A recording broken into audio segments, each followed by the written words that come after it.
Hello, today I just wanted to discuss the second season of Natsume's Book of Friends. I made another video on this, I think like a month ago, um, and I basically just gushed about it because I think it's beautiful. And so I kind of just wanted to start talking about my thoughts now that I have finished seasons 5 through 7 because I only um, covered seasons 1 through 4 in the first video, and now that I've finished it, I have even more thoughts because, shock, I have continued to love the series. I think, I tried to make this a little more structured in the last video, but I think today I have a list of the things I liked and we're gonna talk about them. So let's just get started. So starting with season 5, I just didn't talk about the Mataba clan at all in the last video, and I don't know why I forgot to talk about them because I love them. So the Mataba clan it kind of functions as a foil to like Natori and Natsume, where they are exorcists who are, unlike Natori and Natsume, just ruthless in all of their approaches. But they're very nuanced, and like again, they weren't introduced in this season. They were introduced like much earlier, and I think there was an episode where Mataba, like the head of his clan, he kidnapped Natsume, and we just moved on from that. But he became a recurring character, much to my pleasure because he is really fun. I loved the episode that takes place in this season where it just makes Natsume come on a job with him because he sees something in Natsume. And as he just keeps on showing up in the series, you do find that he has an exterior where he seems like he doesn't care, but I think in like really quiet moments you see that he's taking an interest in Natsume and seems to genuinely care for him. I think it's again really hard to tell with how he's always acting, but I really think that the relationship he has started to develop with Natsume is quite special, and I like that. I loved the episode where you go flashback to like Mataba and Natori when they're like Natsume's age, and they're starting up in the exorcist business, and you see that Natori came from very humble roots. His family kind of ignores him. Again, you see that a lot of families tend to push away the people that have the ability to see yokai, and he's just sort of pushed away, but he takes an interest in the exorcist business. He thinks more like Natsume, where he's not nearly as ruthless as the Mataba clan, but then you do see that Mataba is the opposite. He will take extreme measures to exercise yokai when it's needed, and I think that juxtaposition between the two of them, and then when you actually see their upbringings and how they shape them, I think it's done so quietly and beautifully. And I think that it's like really quietly and subtly shown to you that, like, yes, he is a very ruthless person, but he was raised to be and has a lot of pressure put on him by his just the nature of being the head of the Mataba clan to be this way. And so when it makes it extra special when you get quiet moments of him in his own way, maybe trying to befriend Natori, like in this flashback, and later when you see him investing himself in Natsume. Like, it's, I think, really, really special. Another episode I liked, it's just a really sweet episode where Natsume, he loses his voice because some yokai are chasing him, and he meets this giant bird spirit that just treats him really kindly because he's related to Reiko, and you see that like she played a really simple game with Reiko, and Reiko made an impact on her. And Reiko is just, I think, like the touch that she has on this whole story is something that I love so much. Sorry about that. I thought I heard something. Um, but yeah, I think that the touch that Reiko has when we know so little about her is really, really beautiful. I like, again, we know so little about her, but like her connection to Natsume and his connection, uh, his growing connection to her through the yokai that he meets, I think is just, it's so beautiful, and I love that aspect of this story. And I love any episode where a yokai just makes him feel closer to his grandma and helps him know more about her, and I just love that. um, oh, my favorite episode in the entire fifth season was the episode with Toko and Shigeru and like their backstory and them deciding to adopt Natsume once they realize he's being mistreated. That's what I keep going back to. It's so simple. Like, nobody has like a ridiculous backstory. You just see Toko and Shigeru through their day to day. They don't have a dramatic reason for them to want to be adopting Natsume. They don't have any big dramatic backstory, but you see them go through their day to day, loving each other so much, but like having a feeling of loneliness in their day-to-day lives and like not being entirely sure how to explain it. And I think that that's something that everybody has felt one time or another, and then to see them just sort of relax when they realize that maybe it's time for them to adopt someone was beautiful. And just their kindness is shown, I mean, always, it's always been shown through the series, but then you see this and how they saw a kid being mistreated. They know they're not related to him very closely, but then both of them immediately just being like, no, we will take him in. Like, that's so beautiful to me. Like, that's just something that's beautiful to me in life, but then to see it depicted, I think, so earnestly here is something that's very special.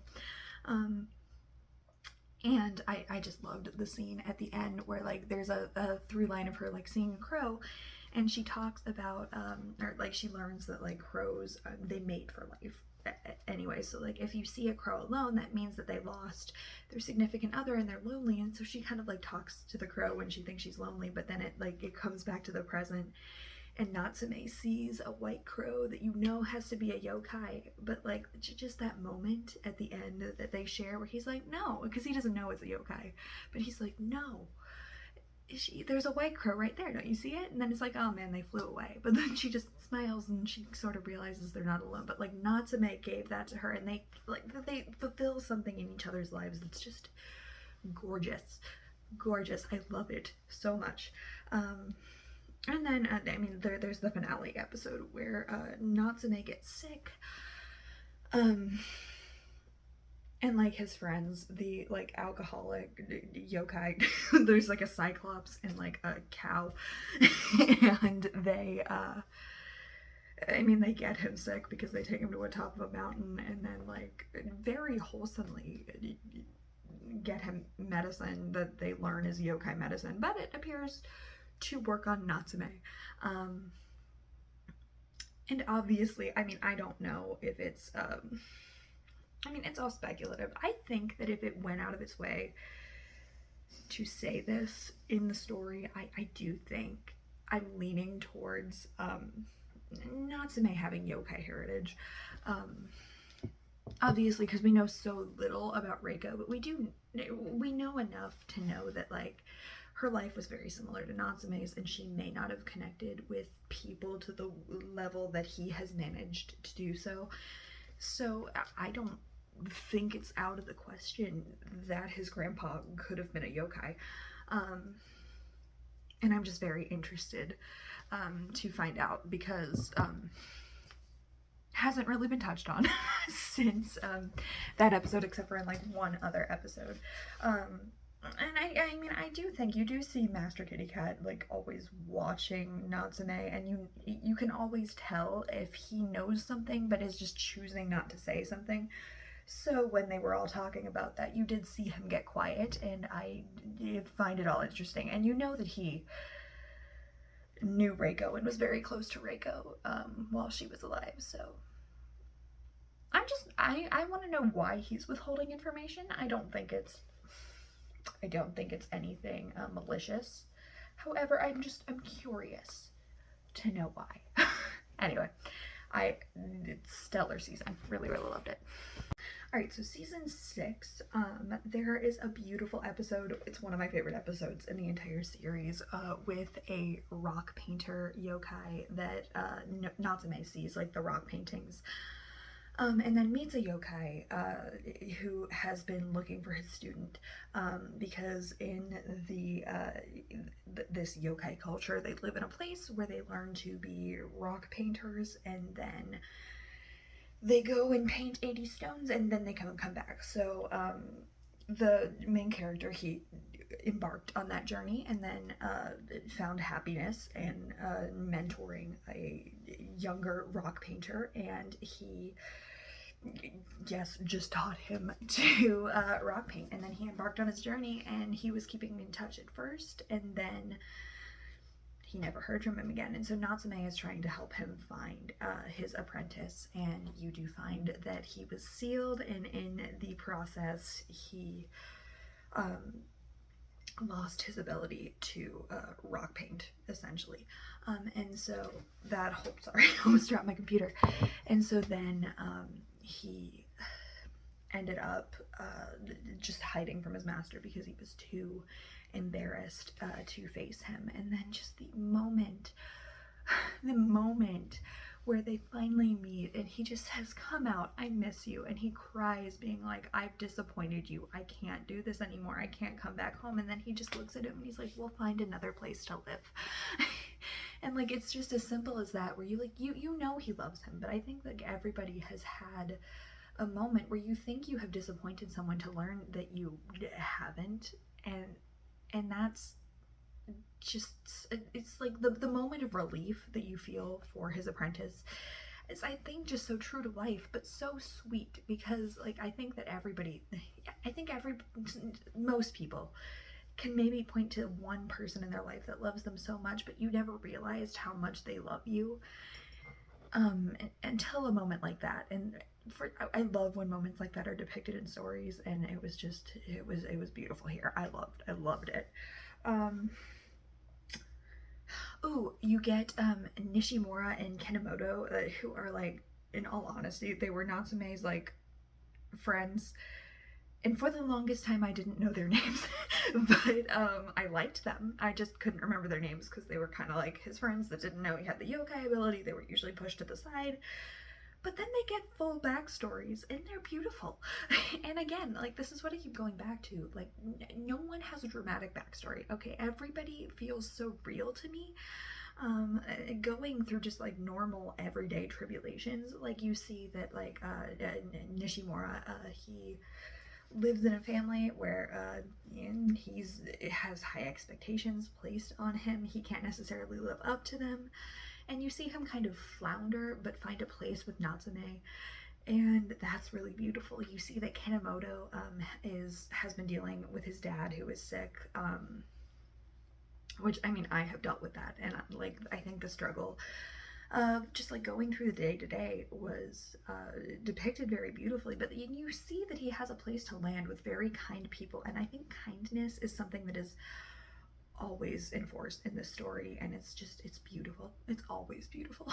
And again, like, they've just become characters that I've loved, and that was surprising to me because, again, I didn't know their names for a minute. But yeah, they have definitely delivered. I think they're excellent. And so my favorite 2 episodes, though, in season 6 are like the finale 2 episodes, where Natsume and Natori, they are going to a woman who her grandfather could see yokai, and she didn't have a very close relationship with him, and so she wants these exorcists to come and take his stuff out of their house so she can stop feeling like it's haunted. Which, I mean, it sounds fair. So Natori kind of takes Natsume along, and Natori had like heard about the Book of Friends before this, and Natsume just hadn't told him. And he was giving Natsume the time to tell him because he knew it might be hard. And I don't know, the whole moment where he found out, and I loved it for so many reasons, because he hears about it, like Master Kitty Cat manages to get the yokai out of the way, or like Natori does, I don't actually remember. But, oh no, he does. Natori goes to exercise it. Master Kitty Cat actually steps in front of him to exercise it himself, to blast it away himself, and then just kind of curls himself around Natsume in that protective formation, because he doesn't know how Natori is going to act, which is a beautiful image, by the way, because like often Master Kitty Cat pretends he doesn't care about Natsume, but like he does. And it's just shown there. And then it's like, just like one of those moments you don't know if he's gonna be mad, but he just like smiles and he's just like, I'll pretend I didn't hear it. You can tell me about this when you're ready. And then Natsume goes like, no, I don't want to hide it from you anymore. I'm gonna tell you. And just that scene's so beautiful. Like again, like I think so many people, you've like kept a secret from someone because you don't know if you can trust them, and sometimes you just wait too long to tell somebody, and then when stuff comes like that, like the anxiety you feel, and then to learn that like somebody knows about it but was giving you the time to tell them yourself, and then in that moment that was also so beautiful. You see like his genuine care for Natsume as he's just like, you don't have to tell me, I'll pretend I didn't hear it. Tell me when you're ready. Like, I'm not gonna force you to come to me until you're ready. Like that is real love, I think. And I think that was beautiful. And then, of course, in the final episode, where he finally starts telling Natori about Reiko and like the Book of Friends, and you see Natori hesitant because he knows that something like that is dangerous, and he cares about Natsume and wants to keep him from that danger, obviously. And so you see him being like, it should be destroyed, but like you see him struggling, but then he ultimately doesn't do something because like I think he really does love Natsume. And I did just, these last 2 episodes really got me, and I think that like their relationship is so subtly written, and it's beautiful. Alright, so the last season, and admittedly, I was the most mixed on this season. I mean, I really loved it. I mean, I liked all of it. It was like, I think 4 through 6 were just my favorite seasons, and then 7 was good, but it had some really awesome episodes that I loved. The Kanemoto Library episode, where he was helping the book spirit without knowing that she was a yokai. I loved that. And just how it ended up being tied into his backstory, and how his dad, who is sick now and can't spend as much time with him, he used to just take him here, and he always loved books, and I mean, I'm a bookworm, so anything around books does make me happy. So yeah, that was beautiful, and I thought that the friendship he fostered with the book yokai was, again, just beautiful and sweet and understated, which is like what a lot of this show is, and I loved it. Oh, there's also like a moment with Natori at some point where, I mean, you're kind of like on the fence about his first reaction with the Book of Friends, just because like he naturally wants to get rid of it, so like Natsume is not burdened by it, but then you do see that he's willing to help him in a lot of just instances, and willing to work with him, and wanting to free him of that. I'm sorry, my dog, they are stuck up here and there are people downstairs, and so he's with me. So yeah, it's a beautiful relationship. I like how that's reinforced in this season. And then my favorite episodes are these episodes with Mataba, where Natsume and Natori, they end up helping him because his family at an estate needs to welcome a god, and there are some yokai trying to trying to just sabotage all of this. That was the word. And it's like a really fun episode, but what I loved so much about it, because it's just that it was like another episode that reinforced the bond between the three of them and how they can work so well together while being so different. And then there was a beautiful moment at the end where an exorcist that Natsuri and Mataba both knew when they were younger, used to give them, I think, like I don't know, it was a fruit. It looked like a mango. I think yeah, they were like mangoes. And basically, like, it was beautiful because Natsume goes and gives him one at the end. You see that I think Natsuri and Matamo kind of pretend that they don't like each other more than they actually do, but then, like, he just tells Natsume about a memory where they both asked for the mangoes, and Mataba was like, well, I got one and it was sweet and his was sour, and I was really happy that I got the sweet one, even though I know that he probably didn't need to give me that one because he always liked Natsuri more. And it just kind of like emphasizes the role that he always has to play, and like how it kind of disconnects him from other people, and that longing that he does have. Buddy, it's okay. It's okay. So sad. That role that he does have to play, but it just enforces that he has genuine care for people that he can't show. And this episode also did enforce, like, I think his genuine care for his family, despite these like ruthless things he talks about, these ruthless things he says he cares about. Buddy, it's all right. It's all right. I know, it's okay, buddy. My dog's crying. He's okay. But yeah, I just think that Mataba's a phenomenal character, and I really love it. Okay, so my dogs are upset, and I think I need to go love on them now. But yes, I love Natsume's Book of Friends. I am going to figure out where to start with the manga, because from my understanding, it jumped around a lot, and so I have to figure out what like hasn't been adapted. Do I just start from the beginning with the manga? I'm gonna figure all of that out. But yeah, I think this series is just, it's beautiful. And